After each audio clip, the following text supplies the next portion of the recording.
What's up, guys? So I'm giving you guys the angle that my members usually get from in my cupboard. Anyway, sorry for the delay. I know it's been a hot minute. I've just been busy. I know you guys have seen my life updates and stuff, so I appreciate your understanding. I'm not a professional YouTuber. What I plan on doing, and I forget this is the thing that you can schedule uploads. So I'm gonna try to film a few videos this week. I'm home by myself. My girlfriend's working most of the weekend. Dante is with his mother most of this weekend. So I've got a little bit of free time. So I'm going to try to film some stuff and then like schedule out the upload so I can drip feed it out a little bit. And maybe keep some regularity and content going. But anyway, again, not a professional YouTuber, so it is what it is. I appreciate you guys nonetheless. Let's get started. What is a good OHP standard? I'm not a fan of arbitrary numbers. I'm really not. Generally speaking, like OHP your body weight, and then build off of there.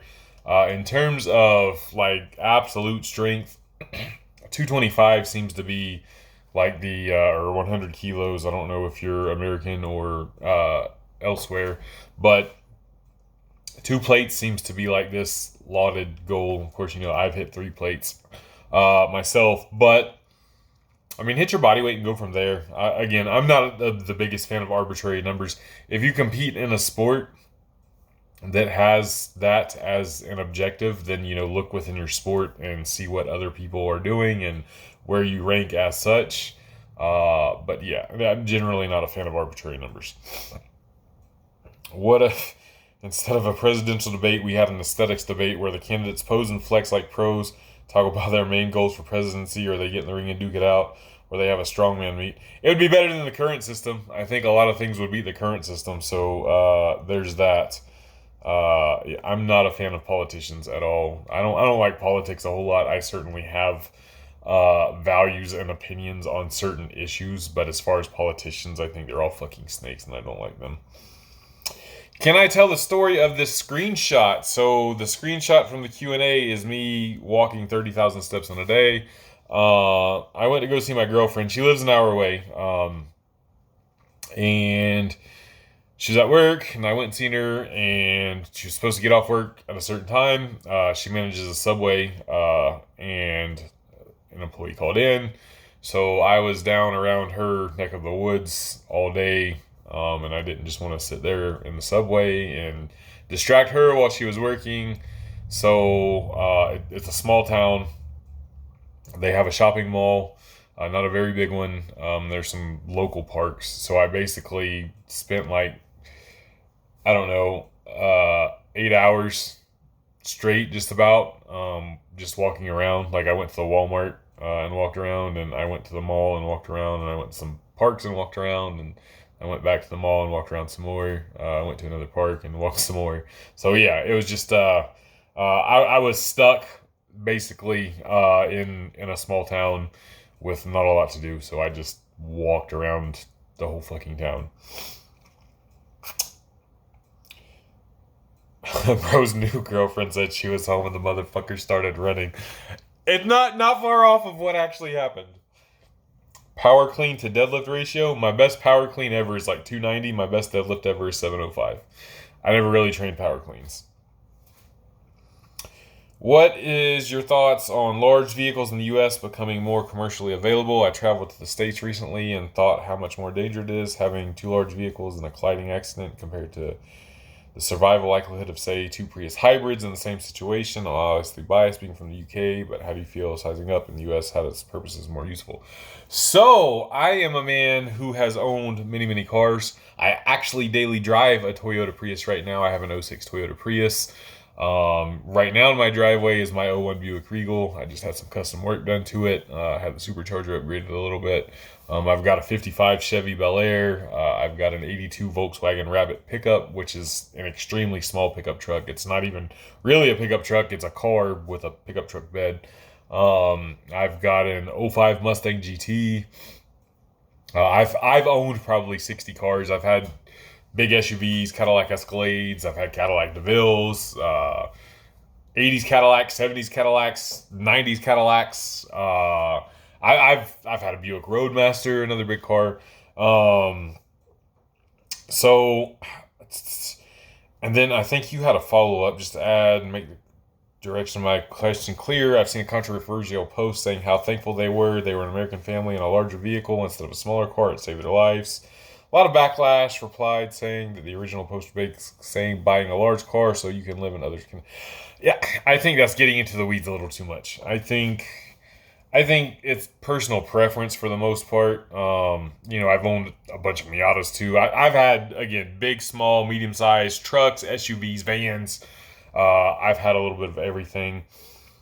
What are my thoughts on larger vehicles coming? I mean, large vehicles have always been a thing here in America. I don't know if it's new over there or if you guys even have many larger vehicles. But as far as that, like being a privileged thing, being able to buy one and be safer, I'm sure there's some Karens out there who are going to put that out there in the world and make it seem like that. And there's going to be some people who are going to overplay the victim role of not being able to afford nicer things. There's always going to be the haves and have-nots. Generally speaking, most modern cars are pretty fucking safe regardless of the size anyway. I think this is looking too deep into it, and I really don't want to get that far into the weeds with the rest of that post. So, I said a lot there without saying a lot. That's just not something I really care to divulge into a whole lot. I think people should just do them and worry about themselves for the most part. Do you think a strongman could perform better getting into pro bodybuilding or a pro bodybuilder getting into strongman? They're such opposites. Strongman is these tall, very big framed people, and bodybuilders are typically much shorter. Initially, I would say bodybuilders because they have the muscle mass. And to go into strongman, like it doesn't take it's skilled but not extremely skilled. Whereas bodybuilding, not really skilled, but it's going to take time to build the body and sculpt the body. But being short is going to be detrimental to strongman. So I would say if we go into like weight classes, that bodybuilders would maybe do better in like the lower weight class, not like the really light people, but like the 231s and the under 264s and stuff like that. I think bodybuilders could have a shot of going in there and doing well. Whereas like the open strongmen would have a hard time with bodybuilding. And then like even the weight class strongmen, I think would have a harder time being elite in bodybuilding. In your own experience and by looking at other seasoned lifters, what do you think is the average, if not best way, someone can adjust their training variables in their 20s, 40s, 60s, and later in order to keep making gains? Staying injury-free is big, so load management is going to be huge. Like if you're a power lifter, I've always said you only need the mobility to get into the powerlifting positions, and that's all you need. Nothing more, nothing less. But I think mobility becomes more of a thing as you age that you need to be more cognizant of, and being a little stronger at these more disadvantageous positions, and just working on that, and of course cardio as well. And these are something that things that can and should always be worked on, but it becomes something more to emphasize as you get older. And I think me now, like, obviously if I would have trained more jumping and stuff when I was in my 20s, like certainly there would be bigger numbers involved. But I think like running and jumping and playing, and moving laterally and things like that, something that adults really get away from that we do so much as kids, and should really be more of a focus as we age. I don't have a favorite Christian rapper. I don't listen to Christian rap. How to determine bench grip width. I did exclusively pinkies on the rings for 6 months, but I tested my wide grip index only and close grip 2 fingers away from pinkies. and they were all the exact same. Which one should I choose as a main lifter with a smaller frame? Whatever feels the best, whatever feels the most comfortable. This goes with a lot of lifts. I still, when Johnny Candido asked Dan Bell has a unique squat stance for such a big guy, and Johnny Candido asked him how he came up with that squat stance, and he basically said because it felt comfortable. And I think there's a lot of value in that. A lot of people try to game the leverages, but sometimes even like the best leverages and the most reduced range of motion feels like shit. And you won't end up progressing as much as you think you could, or even moving as much weight as you think you could. Go where you feel comfortable, man. Like you said, they're all the same strength level. So just do what feels comfortable, and that's what's going to have you training the longest generally. What sort of potential on SBD does your client from Northern Ireland have? Well, when you asked this question, I would have said a very large number.